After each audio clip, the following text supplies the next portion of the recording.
Awesome. Great. Hi, Naoufel. Hi, how's it going? Good, how are you? I'm doing well. How's it going? Good. I'm very happy to have you today. Thank you for accepting to our invitation and accepting to talk about your organization. Thank you for Um, having I'm me. very excited and I'm gonna let you talk about it. So my first question for you is tell us quickly about yourself first. Sounds good. Yeah, so my name is Naoufel Testaouni. I was born and grew up in a Muslim family in Morocco. I left Morocco in 2007 to move and work in New York City. I was working there for an organization called ISEC. It was a leadership and exchange program organization. And so I was a global program manager there for about 3 years. And after that, I got a job offer from Microsoft Middle East and Africa. So I moved to Istanbul to be the regional program manager for their community and corporate citizenship. So I was there for about 18 months and decided that I wanted to move back to the West and move back to Canada. So in 2011, I moved to Montreal. I thought I was going to be there for 3 to 5 years and then go somewhere else. But if you've ever been to Montreal, it stole my heart, and I decided to live there since then. So I've been in Montreal since 2011. And so, I got really involved in the tech ecosystem. And it was really interesting because, as I was involved in 2015, I also worked with an organization called Montreal New Tech as a volunteer. And in 2016, I became a board member for that organization. And this is kind of really lead us to, a lot of people want to know about me and then how do I start QueerTech, right? And kind of like the story there is that, as I would go to a different event, I realized that I had these two separate groups, my tech group and my queer group. And it kind of reminded me a little bit my high school life when I was in Morocco. I had my straight friends and my queer friends. And it's that feeling was like, I was like, this is really weird. Like, we live in Canada, we live in Montreal. Like, why is this happening? And so as I start to go and like MC or present at different tech events in Montreal, I would ask like, are there any queer people in the room? And sometimes I would get one hand, sometimes I get two, and sometimes I get zero. And I'm like, come on, they must be other queer people who are also in tech, and where are they? So in 2016, September 2016, I was like, you know what, we're gonna launch a meetup group. And Andy, who's my friend back then and my co-founder for QueerTech, was like, I'm running this similar group. This is how you can do it. And so Montreal New Tech was very supportive. And so we launched a meetup group for QueerTech. And that was kind of like the beginning of how QueerTech came about. Wow, that's really interesting. Especially that it started as a meetup group, Sometimes I feel like sometimes people don't know about meetup, and I'm like, no, you should go on meetup. You may like discover things and you may join an amazing organization now. Yeah. That's really great. Wow. So the mission is really to kind of like combine, I want to say queerness, but also tech, whether you're working or passionate, or because that's what we see when you go on your website, which is actually like really nice. I love your website. That's what you get from the programs offered. And Yeah. Yeah. And I'll tell you a little bit about the mission. Like, it's really interesting because when we did the meetup, honestly, in 2016, I don't think the goal was to like have something big, right? It was really like figuring out, well, how many queer people are in tech in Montreal, and can we come together and just create a community? And so after 2 weeks of launching the meetup, we had about 100 people in the group. And I was like, oh my God, that's more than I know in the city. Like, who are these people? And so we did our first event at Shopify. And we did a town hall, and it was like, I was like, okay, great, who wants to come, let's talk about this. And 60 people showed up, and it was like, well, where do you want this meetup to be? So we created this Google list, and it was a long list of all the things that we envision. People was like, let's have monthly events. We want to have barbecues. We want to talk about diversity and inclusion. I want to talk about So a lot of ideas came. And so it was great. So we started to do monthly events and did interviews with entrepreneurs. We talked about diversity and inclusion, and the group continued to grow. And in 2018, we became about 2,000 people in the meetup group in Montreal. And so this is where we started to get a lot of interest from companies and sponsorship. And so in July 2018, we decided we should incorporate the organization as a nonprofit, and QueerTech was born on August 1st, 2018. And so when the organization was born, one of the things we've done with the community is we said, well, what is the mission of this organization and what are the values for this organization? And so we worked with the community and created that the mission of QueerTech is, we want to strive to queer the tech ecosystem. We want to remove barriers for queer people to get into the tech industry. We want to create a safe space for them to come, connect, and feel that they are supported by a community, and really empower to us LGBTQ people to thrive in this industry. And so that became kind of the fundamentals. So we say we want to queer the tech ecosystem, and ultimately what it means is that we want to increase, like the ultimate high vision that I have, and a lot of people in QueerTech have, is that we want to increase the wealth within the queer community, the 2S LGBTQ community in Canada. And one of the great ways to do it is through the tech industry. Either working for tech, you get a stable job, it's a growing industry, you make really good salary, or you launch a tech business and become a successful company. And that's how we can contribute to increase the wealth within our community and create a thriving queer community in Canada. That's very important, because you're making the tech industry more accessible for minority, right? For queer people. And so the job ads that I see on your website from employers, it's a way for you to reduce these barriers, right? And help people if they're interested in help join the tech industry, right? Yeah, absolutely. Yeah, absolutely. And this is like, we have different programs that I can touch base on. One of the things I want to kind of talk to people who are watching this, a lot of people say, why do you need queer tech in Canada? And I have a business case for them. I understand, people feel that, we live in a country that, is at the forefront of human rights and LGBTQ rights, and we're protected by law, either in any province or federally, but there is a business case.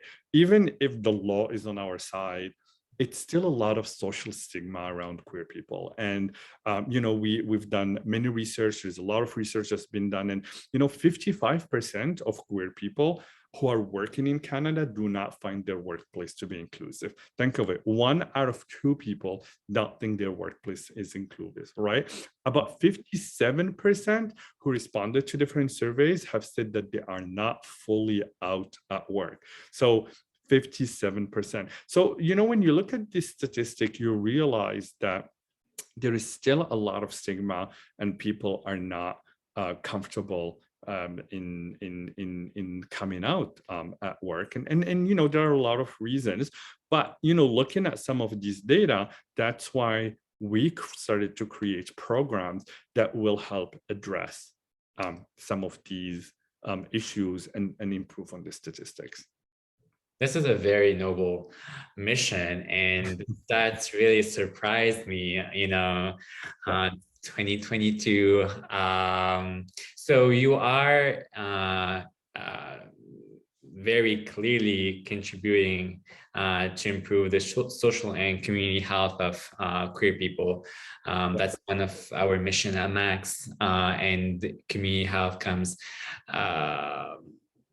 really with employment, right? And so these are the kind of services that you Yeah, so the services, so I can walk you a little bit, kind of from those statistics, we start to think, well, what type of program and services we want to create to the community?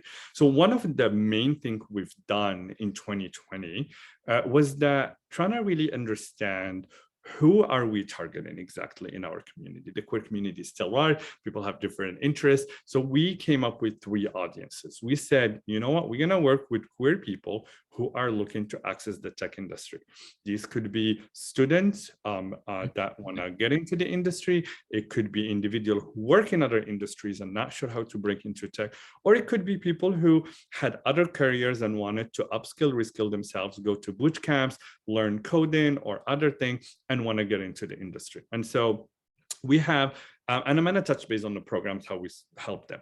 The second group, we said, great, well, once you go into tech, we want you to stay in tech. And what's really important is that we want to see more and more queer people in leadership role and executive role at these tech companies. So the second audience is really queer. We want to help queer people who are looking to advance their career in the tech industry.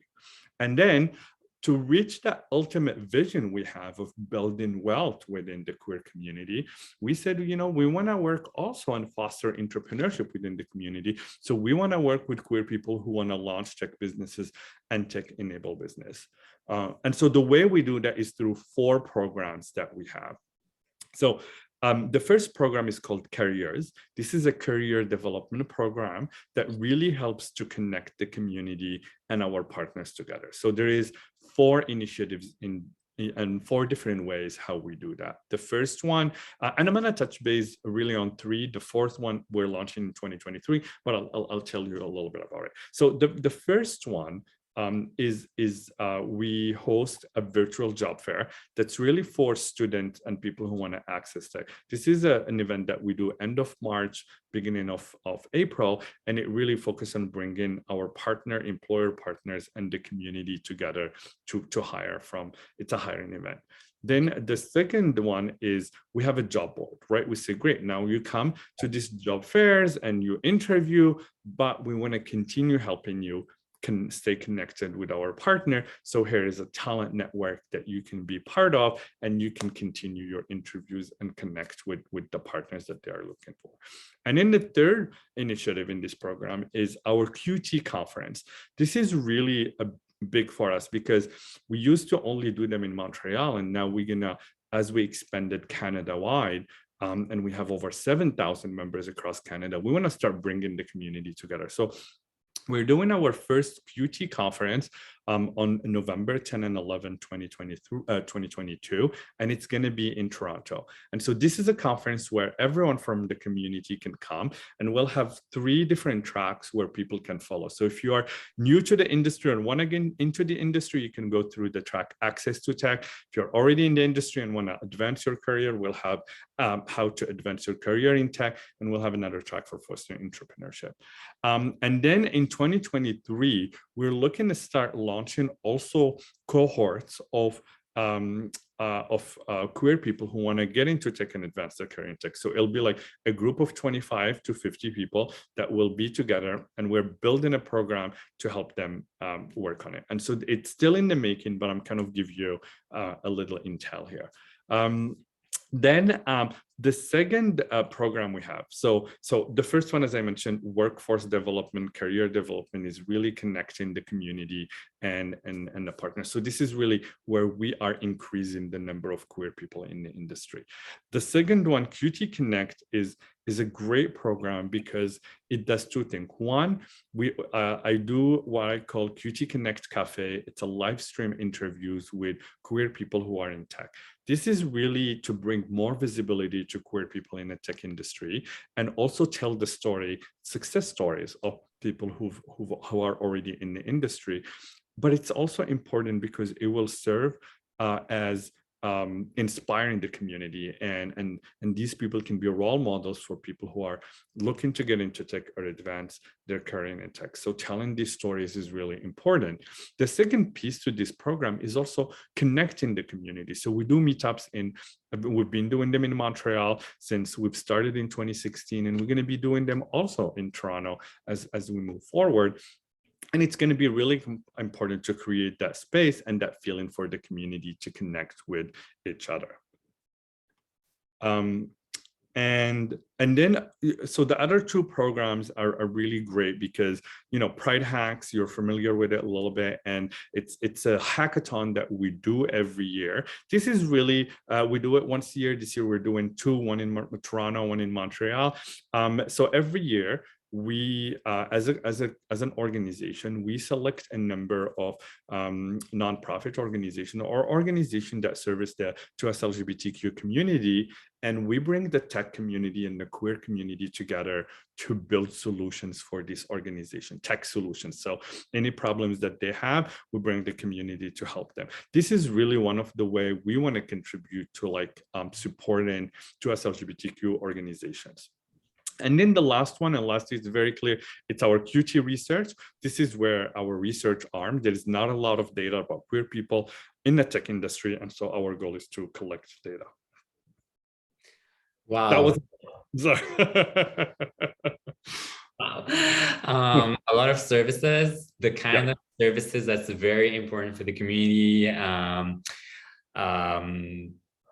They help with employment, they help with transitioning also from like a career to another, and as I mentioned, making the industry more accessible, and also helping nonprofits, because that's what also Pride Hacks is. I love the hackathon that you used, and we applied for it. It's really amazing, and everything is very clear on your website. If we're interested and we have questions or more information, and I believe there's also a meetup group still. So we have 3 meetup groups. If you go on meetup.com, you can join our QueerTech meetup in Montreal, QueerTech meetup in Toronto, QueerTech meetup in Vancouver. Our goal is to continue expanding across Canada. Ottawa is on our list, so you can sign up for our newsletter and stay tuned for the news to come. Hopefully in the future we'll be able to start building that community in Ottawa also. Wow, this is fascinating. Thank you. Thank you, Naoufel, and can't wait for it to start in Ottawa.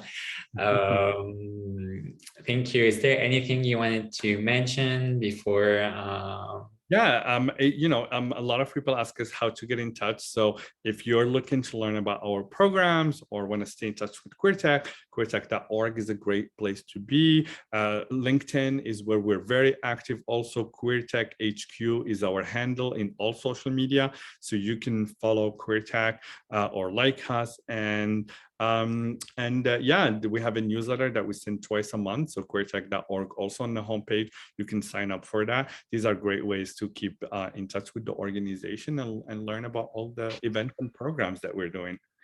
Yes, I love your newsletter and I receive it every time. And I'll just say, go follow QueerTech on social media, LinkedIn. And then if you have any question, everything's on the website. Thank you so much, Naoufel. And I hope to see you soon. Absolutely. Wonderful. Thank you.